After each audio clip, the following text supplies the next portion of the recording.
Hello दोस्तों, आज हम लोग जिस क्वेश्चन पे डिस्कस करने जा रहे हैं उसको कल मैंने पोस्ट किया था और प्रश्न ये था कि किसने कहा था कि भूमिका परिस्थिति का गत्यात्मक पहलू है। ये कथन मोस्ट इम्पॉर्टेंट है जो कि विभिन्न परीक्षाओं में पूछा गया है, चाहे वो यूजीसी नेट का एग्ज़ाम हो या फिर पीजीटी का एग्ज़ाम हो या फिर असिस्टेंट प्रोफेसर का। लगभग सभी एग्ज़ामों में ये कथन जो है वो आया है।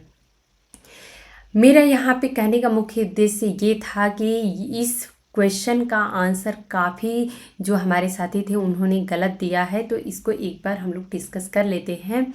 ये कथन राल्फ लिंटन के द्वारा दिया गया है। राल्फ लिंटन की बात करें तो ये एक अमेरिकी मानवशास्त्री हैं। अमेरिकी मानवशास्त्री हैं।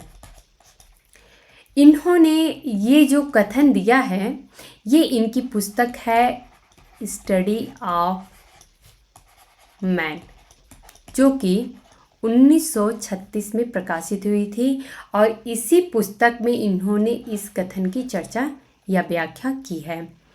अब यहाँ पे ये हम लोग समझ लेते हैं कि भूमिका परिस्थिति का गत्यात्मक पहलू है, इसका अर्थ क्या है। अब जैसे मान लेते हैं कि कोई ए व्यक्ति है, उसको समाज के द्वारा जो परिस्थिति दी गई है वो क्लर्क की दी गई है, अर्थात वो व्यक्ति क्लर्क है, तो समाज में जो परिस्थिति दी गई है उसको क्लर्क की दी गई है। इससे संबंधित ही इसकी भूमिकाएं भी होंगी, अर्थात जो क्लर्क है उसके क्लर्क से ही संबंधित कार्य होंगे। नियम व्यवहार भूमिकाएं क्या होती हैं, जो भी हमारी परिस्थिति होती है समाज में दी गई उसी से संबंधित जो व्यवहार करने के तरीके होते हैं, नियम होते हैं, उन्हीं को हम भूमिका कहते हैं। तो अगर कोई व्यक्ति क्लर्क है तो उसकी भूमिका जो होगी या उसके व्यवहार करने के जो नियम होंगे वो क्लर्क से ही संबंधित होंगे। लेकिन अगर वही व्यक्ति एक अर्जित परिस्थिति के द्वारा भविष्य में जज बन जाता है, अगर कोई एग्ज़ाम निकाल के और वो जज बन जाता है और फिर इस प्रकार से उसकी परिस्थिति समाज में जज की हो गई, जब जज की परिस्थिति हो गई तो उसकी भूमिका जो है वो भी जज की ही हो जाएगी। इस प्रकार से पहले क्लर्क था तो क्लर्क से संबंधित भूमिका थी, लेकिन जब वह व्यक्ति जज बन गया तो उसकी भूमिका जो है वो जज के अनुसार हो गई। इस कथन का अर्थ यही होता है कि आखिर में जो भूमिका है वो परिस्थिति का गत्यात्मक पहलू है, अर्थात जो भूमिका है परिस्थिति के साथ परिवर्तित होती रहती है।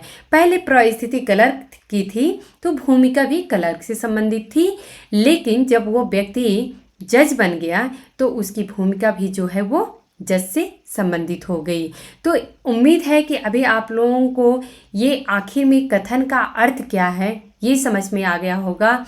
ये कथन राल्फ लिंटन के द्वारा दिया गया है। अमेरिकी मानवशास्त्री हैं ये, और इनकी पुस्तक है स्टडी ऑफ मैन, जो कि 1936 में प्रकाशित हुई थी। उसमें इन्होंने इस बात की व्याख्या की है। दूसरी बात मैं ये भी कह दूं कि भूमिका और परिस्थिति का अगर किसी ने बहुत ही व्यवस्थित व्याख्या की है तो ये राल्फ लिंटन है, इसलिए इनका ये कथन भी अपने आप में बहुत ज़्यादा इम्पॉर्टेंट है। भूमिका और परिस्थिति की अगर बात करें तो चाहे वो समाजशास्त्र रहा है, समाजशास्त्र या फिर मानवशास्त्र रहा है, इन दोनों में ही इन दोनों में ही राल्फ लिंटन के द्वारा ही भूमिका और परिस्थिति की व्यवस्थित व्याख्या की गई थी। तो उम्मीद है दोस्तों कि अभी आप लोगों को क्लियर हो गया होगा कि भूमिका परिस्थिति का गत्यात्मक पहलू है, ये कथन राल्फ लिंटन का है और इसका अर्थ क्या है।